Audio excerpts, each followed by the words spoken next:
May I say to you, sir, ladies and gentlemen of the press, let me tell you, if Asiwaju turns back on his promise, all he said when he was campaigning, I will be the first to talk. I am not timid, and I don't shy away from facing challenges. But the man I have seen today, I don't eulogize and I don't praise to curry favor. I am no more a small boy. Let me tell you, the man I saw today, and for the actions we have seen, means well for Nigeria. But if there's any reason to derail, it will not be deliberate.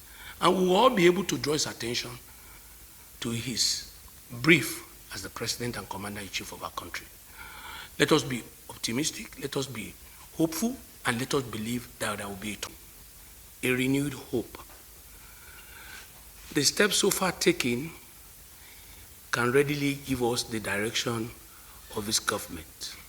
Elections that come and gone without prejudice to the courts.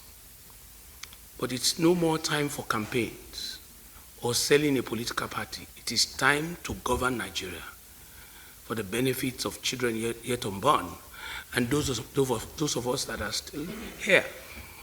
And to equally let you know that I had a very wonderful time with the President. You seem very alert and very clear in the direction he wants to take the country. But he can't do it alone. He needs all of us.